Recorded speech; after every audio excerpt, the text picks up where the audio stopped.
Rian POV. Nathan brought me to his penthouse, dahil gusto daw niya akong makasama ng matagal.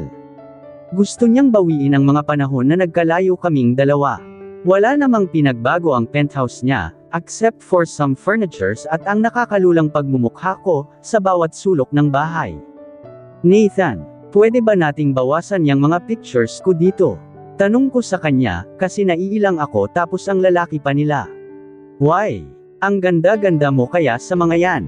I rolled my eyes at him, kaya wala naman na akong nagawa. Knowing him, ipipilit pa rin naman niya. The lobbies of my hotels also have your portrait. Ang dami ngang nagtatanong kung sino, at nasaan ka daw pero hindi ko naman sila sinasagot. Nanlaki ang mga mata ko sa sinabi niya.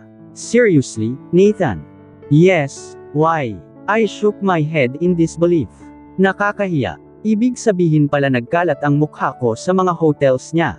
Nathan, kahit yun na lang pakitanggal na, please. Pakiusap ko, but he just shook his head. Suck. Ayoko nga. Naupo siya sa sofa at sumandal, habang naiinis akong nakatingin sa kanya, bakit kasi ayaw mo? Lumapit ako sa kanya at naimiwang sa harap niya. Don't argue with me, baby. Hindi pwede. He pulled me at once, at nasa kondangan na naman niya ako. This is bad. Pag ganito na ang galawan ni Nathan, alam ko na ang kasunod. Hindi nga ako nagkamali, naramdaman ko na ang pagbukol ng niya in my center, at sinumulan na nga akong paligayahin ni Nathan, paulit-ulit niya akong inangkin. At gusto talagang bawiin ang 4 na taon daw niyang pagkatigang. Mahiga ka muna, we can clean up later. And I did. Hindi ko na ata kayang tumayo para mag-shower. Tumabi naman si Nathan sa akin at hinayla ako para may akap. You can rest. Mamaya ulit. Nathan, in case you forgot, kailangan kong umuwi, okay? Baka naman hindi na ako makalakad niyan. Paalala ko sa kanya. He just laughed. I really love this man. Hapon na nang ihatid ako ni Nathan sa bahay ni Zeus, kahit na alam ko na ayaw niya akong pauwiin. Saka na lang ako babawi sa kanya, but for now, habang hindi pa niya alam ang existence ng kambal, ay kailangan ko muna siyang tiisin. Pumayag siyang ihatid ako, pero sa isang kondisyon, we had another round. Hanggang ngayon hindi pa rin kumukupa si Nathan. Masyado siyang ganado, lalo pa at ayon sa kanya, hindi siya nagkaroon ng babae simula nang umalis ako. Nasabik ito ng sobra, kaya naman nagbabawi siya. Pakiramdam ko nga manhid ang buong katawan ko, dahil hindi niya ako tinigilan. Buti nga naisingit pa namin ang pagkain ng tanghalian, at merienda dahil kung hindi, baka hindi ko na kainang umuwi dahil wala na akong lakas. Birthday mo na pala next month, Nathan. May plano ka ba? Tanong ko habang nakahinto kami sa harap ng bahay. I do, baby. Let me handle it. All you have to do is be there. Bitbitin mo din yung 3 kaibigan mo, dahil na-miss ko sila. And even your mama, kung sakaling kaya niya. Okay, I will. I know they will be happy to see you too. Sabi ko naman. Pero si mama baka hindi ko may sama. He just nodded kasi alam niya ang kondisyon ni mama. Oo nga pala, darating si Andrea at si daddy. Gusto ko nilang makita. Pakiramdam ko para akong binuhusan ng malamig na tubig sa narinig ko. Hindi ako agad nakapagsalita, until he reached for my hand. Don't worry, they just want to see you, okay? Nahihiya pa rin kasi ako sa kanila, Nathan, lalo na kay Andrea. Napayuko ako, at naalala ko na naman ang mga nagawa ko in the past. Andrea loves you, baby. In fact, iyak nga siya ng iyak, at nagkaroon pa halos ng breakdown, nung malaman niya ang nangyari sa iyo. Kwento ni Nathan. And my dad, he thanks you so much for being brave. Dahil kung hindi dahil sa'yo, baka wala na din kami. He told me na, kami ang iniligtas mo over yourself. Because that is the right thing to do, Nathan. Because I wronged you and your family. Tuldok. Sagot ko naman. That's all in the past. Kailangan na nating mag-move on, okay? Napatango na lang ako, at saka ako yamakap sa kanya. We stayed like that for a moment, not wanting to let each other go, pero sa ngayon hindi muna pwede.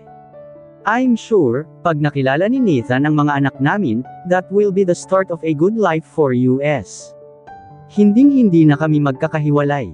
Finally pinakawalan na niya ako, pagkatapos niyang pamagyan ang lobby ko sa mga halik niya. Pumasok na ako sa bahay, at naabutan ko ang dalawang anghel ko sa sala. Mommy, masayang salubong sa akin ng kambal. I missed you mga baby ko. Isa-isa ko silang hinalikan at niyakap. Mommy's early so what do you want for dinner? I will cook it for you, paglalamang ko sa kanila. Kahit pagod ako, kailangan ko pa ring gampanan ang pagiging ina ko. Nagtinginan pa ang dalawa, at saka sabay na sumigaw. Baked salmon. I can't help but to laugh at them. Once A. Escalantes, always A. Escalantes. Okay, babies. I'll just go check mamita first, palam ko sa kanila. Nagpatuloy sila sa paglalaro habang ako naman, ay pumasok sa silid ni mama. Nakaupo ito sa kama at nagbabasa ng libro. Napaangat ang tingin niya sa akin. At saka siyang ngumiti, Mama, kumusta ka po? Agad ko siyang niyakap paglapit ko, and he hugged me back. I'm okay iha, much better, she said. I'm glad to hear that mama. Magpalakas ka pa po, para po maituloy na natin ang sessions mo. Naupo ako sa tabi niya at saka ko kinuha ang kamay niya, at hinaplos. Kung ako lang iha, ayaw ko na. Mas lalo akong manghihina pag nagkimo uli ako. Tanggi niya, Mama, gusto ka pa po naming makasama. Yung kambal po, gusto ko makita niyo pa silang magdalaga at magbinata. I tried to convince her with my words, but she just shook her head. Okay na ako iha. Masaya na ako sa naging takbo ng buhay ko, lalo pa nang dumating kayong apat sa buhay ko. Nagsimula ng magtubig ang mga mata ko, pero pinigilan ito ni Mama. Siya, ayoko na sabi na nakikitang umiiyak kayo, pinunasan ni Mama ang luha ko. I had the best life, no regrets, kaya hindi mo ako kailangang iyakan. She managed to smile at me, kaya kailangan kong sundin ang gusto niya. That is her wish, kaya wala naman akong magagawa. Nasaan po pala yung dalawa? Tanong ko sa kanya nang maalala ko, na hindi ko dinatnan sa bahay si Nadia at Tanya. Umuwi sila ng Batangas kanina. May aayusin daw si Nadia sa office. Pero babalik sila bukas, kasi pinasundo ko si Victoria. She explained kaya napangiti ako. Wow! Makakasama na ulit natin si Yaya Victoria. I was excited. And my kids will be too pag nalaman nila, dahil alam ko naman kung gaano din nila kamahal ang Yaya Victoria namin. You look radiant, iha, pansin sa akin ni Mama while smiling. Po, ganun pa rin naman po ako Mama. Hindi ko alam kung ano ang magiging reaksyon niya, kapag nalaman niya na okay na kami ni Nathan. Na, may iba sa'yo eh. May nagpapasaya na ba ulit dyan sa puso mo? Tanong niya and I immediately bowed my head. Wala talaga akong kayang itago sa kanya. Mama, magagalit ka po ba kung sasabihin ko na nagkaayos na kami ni Nathan? Silly. At saka siya mahinang tumawa. Why would I? Ang gusto ko nga bago ako mamatay, makita ko man lang kayong apat na naglalakad sa aisle. Mama naman, pigil ko dito pero nginitian niya lang ako. Gusto ko lahat kayo, maayos na iiwan ko. At kung si Nathan ang dahilan ng mga ngiting yan, wala akong karapatan para bawalan ka. Thank you po, Mama, niyakap ko siya ng mahigpit. Ang aking pangalawang ina, na bagaman, iminulat ako sa mundong marahas, ay binusog naman ako sa pagmamahal. And the kids. Bigla niyang naitanong hindi ko pa po sinasabi kay Nathan ang tungkol sa kanila, Mama. Amin ko dito. And why not? Do you still have second thoughts? I instantly shook my head. Alam ko po na mamahalin ni Nathan ang kambal, kagaya ng pagmamahal niya sa akin. I'm just delaying it in time for his birthday. A surprise. Nakita ko ang saya sa mata ni Mama. Yes Mama, I think that will be the best gift that I can give to him. Masaya kong sabi. I think so too, Iha. She agreed and we both laughed. Kaya magpalakas ka po Mama, kasi Nathan will be glad to see you there. Tumango lang si Mama saka ko siya tinulungang mahiga, dahil nangangawit na daw siya. Dumiretso na ako sa kusina para simulan ang request ng kambal. Konti na lang ang niluto ko, since kami lang ang kakain, at wala naman si Nadia at Tanya. Si Mama naman ay may special diet, kaya iba ang pagkain niya sa amin. Masaya ako sa nangyayari sa buhay ko ngayon. Ang hinihiling ko na lang, ay ang mabigyan ng himala si Mama, para tuluyan na siyang gumaling. Kahit pa sabihing terminal stage na ang case niya, umaasa pa rin ako na sana magkaroon ng himala. Never akong magiging handa, na mawala siya sa buhay namin. Sabay-sabay na kaming kumain ng gabi, pagkatapos kong pakainin si Mama ng hapunan. Kung wala lang akong trabaho, gusto ko sana maging hands-on sa pag-aalaga sa kanya, pero alam ko naman na naiintindihan niya yon. After dinner, ay ako na din ang sumama sa paglilinis sa mga bata. Binasahan ko pa sila ng bedtime stories bago sila matulog. Hanggat makakasama ko sila, at may pagkakataon ay susulitin ko na. Malapit naman na ang birthday ni Nathan next month. Sobrang excited na ako sa mangyayari. I'm still planning kung paano ko sila ipapakilala, and I wanted it to be very special, for him, and for us. I was about to lie down in my room, nang magring ang phone ko. Sinilip ko ito and it was Nathan. Nathan, hi baby, are you sleeping already? Malambing na tanong niya. Hindi pa naman. Why? Tanong ko dito. I just miss you. Akala ko pa naman tabi tayong matutulog kanina. I almost laughed kasi para na naman siyang batang umuungot. Nathan, alam mo naman na may sakit pa si Mama diba? Paliwanag ko dito. I know, but I missed you. Maktol nito. I'm missing you too, Nathan. Huwag kang mag-alala, makakasama mo din naman po ako. I heard him sigh. I'll be gone for a week, baby. Kailangan kong umattend ng conference abroad. Hindi kasi pwede si Jonas. Nalungkot ako, pero I need to understand. That is him, being a CEO of a company. Mabilis lang ang 1 week, Nathan. I will wait for you, okay? Lamang ko dito. I'm just scared. Baka mamaya pagbalik ko wala ka na naman. Pag-amin niya, and I can't help but smile, not gonna happen, Nathan. Hihintayin kita. Tahimik ang buong linggo ko, dahil wala si Nathan na mahilig mangulit, at manghila sa akin sa oras ng trabaho. In a week's time, nasimula na ang pagtatayo ng pundasyon ng building, at kahit wala naman si Nathan, ay nandoon naman ang 4 na kaibigan niya, para magsalitan sa pangangasiwa ng project. I am so excited, dahil malapit nang umuwi si Nathan. Sobra ko na siyang namimiss kahit pa maya't maya ang tawag at video call nito sa akin. Minsan nga pinipigil ko na ito kasi kahit nasa conference siya, ay nag-video call ito para lang makita ako. Mukhang hindi naman siya nakikinig sa pinag-uusapan, kaya napapailing na lang ako sa kalokohan niya. Tapos na ang trabaho, kaya naman nag-aayos na ako ng gamit para umuwi, when suddenly my phone rang.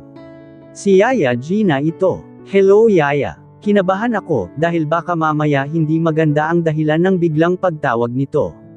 Mommy, boses ni Mitchell ang narinig ko sa kabilang linya, kaya medyo nawala naman ang kaba ko. Hi baby, why are you calling? Tanong ko dito. Mommy, are you already heading home? Yes baby, why? I answered and asked. Is it okay if I ask you to buy something? I want donuts mommy, please. I can imagine his cute face, while saying this. Kaya naman napangiti ako. Okay, I will. I'll see you later, honey. Sagot ko dito. I love you mommy. Take care. Habol pa ni Mitchell. I love you too. I'll see you later. I was smiling habang hawak ko ang phone ko, nang narinig kong may tumikim sa likuran ko. Rickson. Nagulat ako dahil hindi ko naramdaman ang presensya niya sa likod ko. Kanina ka pa ba dyan? Tanong ko, dahil hindi niya pwedeng malaman ang existence ng kambal. Hindi pa pwede. Ang lagay ba mauuna pa siya kay Nathan? Hindi naman, sagot nito. You look tensed. Okay ka lang? Yeah, I'm fine. Nagulat lang talaga ako. Sabi ko dito. Are you fooling around, Rian? His face is serious, and his eyes is throwing daggers at me. What? Nagtataka namang tanong ko sino yung kausap mo. I'm sure that isn't Nathan. Hindi ako nagsalita, dahil ayaw kong magpaliwanag sa kanya, dahil pag ginawa ko yon, mauungkat ang tungkol sa mga anak ko. Nathan loves you so much, at nasaksihan namin yun nung panahong inakala ng lahat na patay ka na. So please, kung hindi mo naman talaga siya mahal, mas mabuti pang bitawan mo na siya. Matigas na sabi ni Rickson sa akin. Doon ko na-realize ang pinapanto niya. Akala siguro niya ay may ibang lalaki akong kinakausap. I love Nathan. And you don't understand anything, so it's best to keep your opinion to yourself. Pagtataray ko, dahil pakiramdam ko hinusgahan na niya ako agad. I'm just protecting my friend, Rian. Depensa niya sa sarili I know. And don't worry, wala akong ginagawang masama. Hinding-hindi ko sasaktan si Nathan. I assured him at saka ako nagpaalam na uuwi na. Hindi ko alam kung ano ang tumatakbo sa isip niya, pero hindi ko napuproblemahin yun, dahil kaya ko namang ipaliwanag kay Nathan ang lahat. Dumaan muna ako sa mall, para bilhin ang bilin ng anak ko. 2 box na ang binili ko, para pagsaluhan namin mamaya pag uwi ko. I was checking my phone out, pero himala at wala atang tawag or message si Nathan. Naisip ko na lang na baka busy na rin ito. Doon, masaya akong sinalubong ng kambal pag uwi ko. Nasa sala din si Mama at si Yaya Victoria, pati na si Tanya. Nagpaiwan muna kasi si Nadia sa Batangas, para tutukan ng kumpanya habang nandito ako sa Maynila. They are delighted nang iabot ko kay Yaya Gina ang pasalubong ko. Pero hindi ko muna sila hinayaang buksan iyon, dahil kakain pa kami ng dinner. After dinner ay inisikaso ko na ang kambal para makatulog na sila. Nakisali pa kasi sila sa kwentuhan namin sa sala, kaya late na din silang umakyat sa kwarto. I checked my phone, pero ni isang message galing kay Nathan ay wala talaga akong natanggap, which is unusual dahil hindi ito ganun. He always makes it a point to call me. Ayoko sanang mag-isip na may kinalaman ang nangyari kanina sa pagitan namin ni Rickson, pero hindi ko naman talaga maiwasan. Nagsumbong ba siya? Subukan niya lang dahil mapapahiya siya sa akin pag nakilala na nila ang kambal. I decide to text Nathan para kumustahin ito. Bahala siya kung sasagutin niya o hindi. Naghintay ako ng 1 oras, pero wala pa rin kaya nagdesisyon na akong matulog na lang. Sa 1 araw naman na ang uwi niya, at 2 linggo na lang birthday na niya. Maipapakilala ko na sa kanya ang kambal. Kinabukasan una kong sinilip ang phone ko. Napangiti ako nang may nakita akong message galing kay Nathan. Actually it is a video clip, kaya naman agad ko iyong binuksan. Halos manigas ako sa pagkakaupo ko, nang magsimulang mag-play ang video. Ang unang kuha ay sa bar, kung saan umiinom si Nathan, kasama ang ilang lalaki na foreigner. Nakita ko kung paano tumayo si Nathan, at halatang lasing na. May isang babae na umalalay sa kanya, at sabay silang sumakay ng taxi. Ang ikalawang video naman, ay kuha na sa loob ng hotel. Kitang-kita kung paano naghahalikan ang dalawa, habang nakasandal ang babae sa pader. Ang babae ang kumukuha ng video, habang si Nathan naman ay panay ang halik at haplos sa babae. Inakay pa ng babae si Nathan sa kama, at doon pinagpatuloy ang kababuyan nilang dalawa. Doon naman na naputol ang video, kaya hindi ko na alam kung ano ang sumunod na nangyari, pero ano pa nga ba ang kasunod noon? Ang susunod na clip naman, ay nakahiga na si Nathan sa kama, tulog na tulog, walang saplot, habang ang babae ay nagbibihis na. Para akong pinagsakluban ng langit at lupa. Ito ba talaga ang ginagawa niya doon, kaya maghapon siyang hindi kumontak sa akin. Napaiyak ako sa kakinuyam ang mga kamay ko, sa galit na nararamdaman ko. Hinding-hindi mo makikita ang mga anak ko. Walang hiya kang lalaki ka. Nagpatuloy ang araw sa akin, kahit na may iniinda akong sakit sa puso. Kailangan kong maging professional. Hindi ko idadamay ang trabaho sa personal kong buhay. We are having our lunch, nang dumating si Rickson at si Franco. Mukhang silang dalawa ang in charge ngayong araw na ito. Binati nila kami nila Franz at Tim, pero nanatili lang akong tahimik. Ni hindi ko sila tinitingnan. Minadali ko na ang pagkain, at saka ako tumayo para lumayo sa kanila. I was walking nang narinig ko ang pagtawag ni Rickson. Rian, sigaw nito, pero hindi ko pinansin. He called me again at naabutan niya ako, sabay hawak sa braso ko. Nilingan ko naman ito with a blank face. Bitaw, matalim kong sabi sa kanya, kaya naman sumunod siya, sabay taas ng 2 kamay niya na parang sumusuko gusto lang kitang makausap. Mahinahon na sabi niya. I crossed my arms saka ako humarap sa kanya. Tungkol saan? Nabanggit ko kay Nathan, mahinang sabi niya kaya natawa naman ako ng pagak. Sinabi mo sa kanya na nanlalaki ako ganun ba? Galit ang nararamdaman ko ngayon, at gustong gusto ko na siyang sampilan. Sinabi ko lang ang narinig ko. Pangangatwiran niya, and that made me roll my eyes kaya pala hindi siya tumatawag, dahil kung ano-ano ang sinaksak mo sa utak niya. As I've said I'm just protecting him. Well, sige, I can believe that. Pero sana handa kayong dalawa, sa consequences ng pinaggagawa niyo sa akin. I got my phone at hinanap ang video clip na sinend sa akin using his account. See for yourself, Rickson. Ngayon sabihin mo sa akin kung sino sa aming dalawa ang naglalako. Hamon ko dito. Naguguluhan man ay pinanood niya isa-isa ang 3 clips, saka nanlaki ang mata. Napatingin ito sa akin at tinaasan ko lang siya ng kilay. Inagaw ko ang phone ko, saka ibinalik sa bulsa ko. Tiningnan ko siya ng matalim, saka ako umalis ng walang lingon likod. Pinigil ko ang sarili kong maiyak. Walang kapatawaran ang pagtataksil ni Nathan. Ni hindi ko siya kayang tingnan, kung sakali na magkikita kaming dalawa. Pinilit kong maging normal sa trabaho, dahil wala itong kinalaman sa amin ni Nathan. Pero pagbalik niya, balak ko siyang kausapin. I will leave the project to friends and team, dahil hindi ko siya kayang makasama. Paulit-ulit na tumatakbo sa isip ko ang ginawa niya, at nandidiri ako sa kanya. Ano? Nagalit siya sa sinumbong ni Rickson without even asking me. Tapos gumanti siya at nambabae.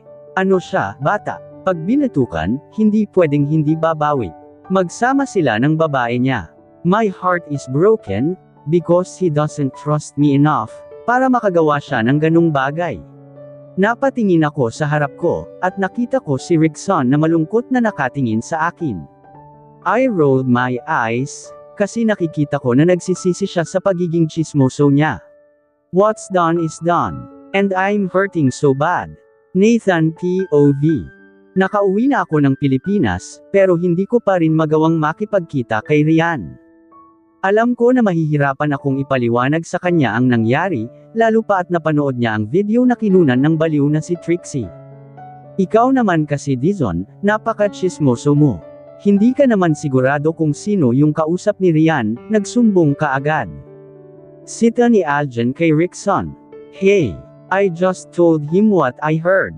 Kasi nga, sabi niya I love you, I'll see you later, honey. Oh, ano ibig sabihin nun? Rickson defended himself.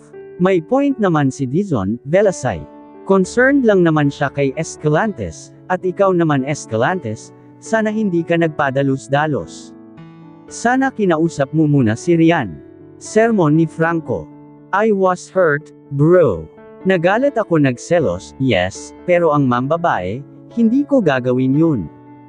Amin ko sa kanila. So how come you ended up in bed with that crazy fubo of yours? Tanong ni Kenneth. He was peeling oranges saka isusubo kay Valin. Kasama niya si Valin ngayon dito, dahil kakagaling lang nila sa OB-GYN para magpa-check up. Ikaw Kenneth Medina, kung may balak kang magloko, ngayon palang sabihin mo na, ora mismo lalayasan kita.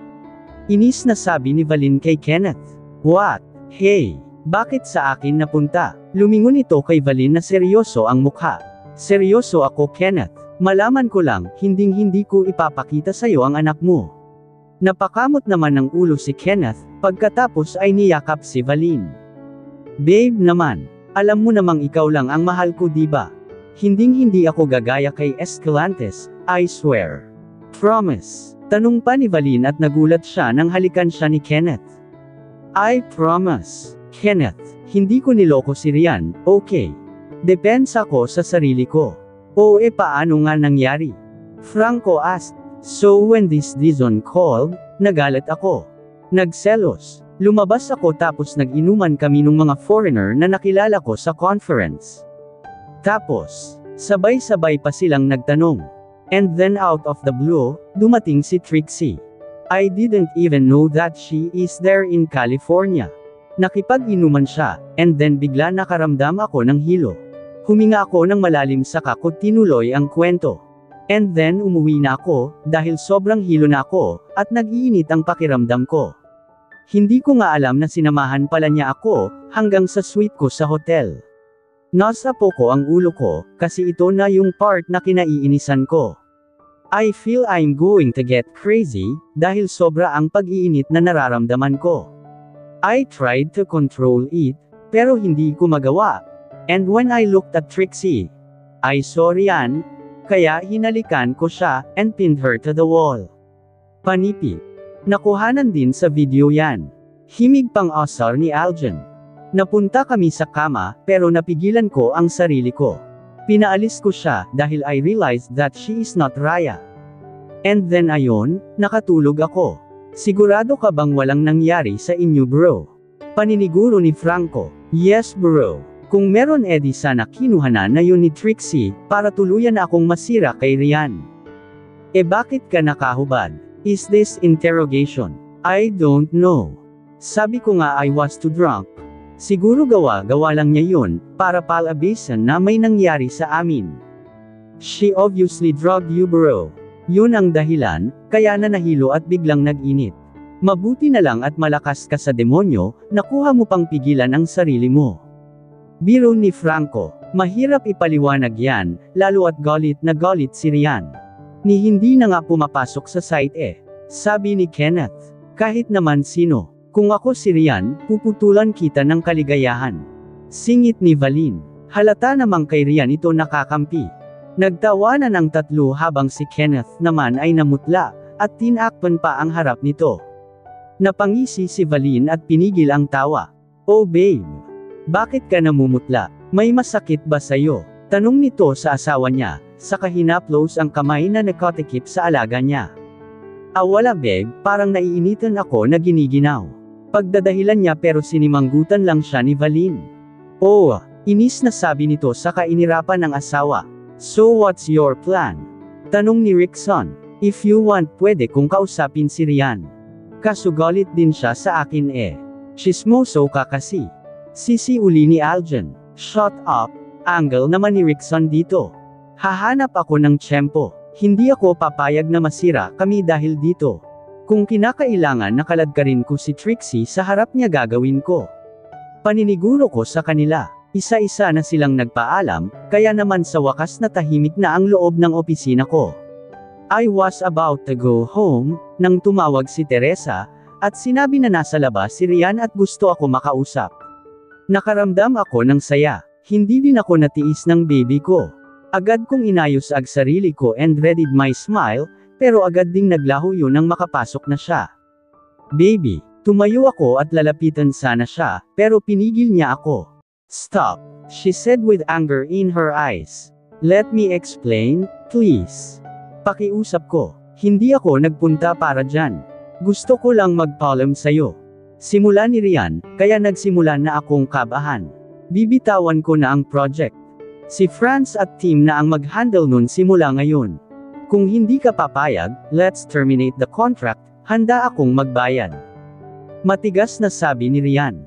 Baby, please don't do this to me. Hindi ko kaya. I pleaded as fear crept in my heart.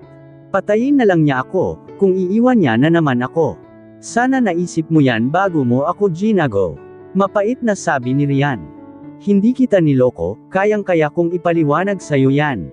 Talaga ba? Kaya ba 2 araw ka nang nandito, pero hindi mo ako hinaharap? Ano, nagwi-guilty ka ba sa ginawa mo? Wala akong ginawa, baby. Maniwala ka naman. Too late, sabi ni Rian. Let's end this, Nathan. Ayoko na. She was about to head out, pero pinigilan ko siya. Hindi ko hinayaan na makalabas siya. Let me go, Nathan. Just let me go. No, hindi ako papayag. I won't let you go. Napaluhod ako sa harap niya, at yamakap sa bewang niya. I cried hard pero pilit pa niyang binabaklas ang kamay ko. Hindi ko kaya, Nathan. Ang sakit ng ginawa mo sa akin. Ang sakit-sakit. She was crying ta. Napaupo ito at halos magpantay na kaming dalawa. I cupped her face, pero hindi siya tumingin sa akin. Ihaharap ko sa'yo ang babaeng iyon. Kaya kong patunayan sa'yo na wala akong ginawa. Please, makinig ka naman sa akin. She continued to cry, kaya tuluyan na din akong napaiyak. Tanging si Ryan lang ang kaya kong iyakan ng ganito. Mababaliw talaga ako kapag nawala siya sa akin. Let's fix this, baby. Maawa ka naman sa akin. Hindi ko kaya. I was pleading for my life and for my love. Maghiwalay na tayo, Nathan. Hindi kita kayang makasama ulit. Dahil naaalala ko ang panloloko mo. Hindi kita niloko. Pagod na paliwanag ko dito, pero nanatili si Ryan na bingi. Wala na akong nagawa nang tumayo siya, at lumabas ng pinto. Napasandal na lang ako sa pinto habang nakaupo sa sahig. Tears welled in my eyes. Masakit. It hurts dahil hindi niya man lang ako binigyan ng pagkakataon para ipaliwanag ang lahat. I stayed in that position for God knows how long, hanggang sa tumayo na ako at pabagsak na naupo sa sofa. I swear, wag lang kami magkita ni Trixie, kahit babae siya, baka masaktan ko siya. I got my brandy at wala ng seremonyas na ininom ko ito mula sa bote. My heart is aching, dahil iniwan na naman ako ng babaeng pinakamamahal ko. Inom lang ako ng inom. Hindi ko na ata nalalasahan ng alak, dahil parang tubig na lang ito kung inumin ko. Ang sakit sa dibdib na hindi niya ako binigyan ng pagkakataong linisin ang pangalan ko. We promised that if ever na may problema, we'll sit and talk it over, pero hindi ganon ang nangyari. She just chose to walk out on me. She didn't even bother to ask me. She didn't even bother to hear me out. And that hurts, big time. Napahiga ako sa sofa. Pagod na din ang utak ko sa pag-iisip. Bakit ba hindi niya ako kayang unawain, samantalang ako, palagi kong ibinibigay sa kanya yon?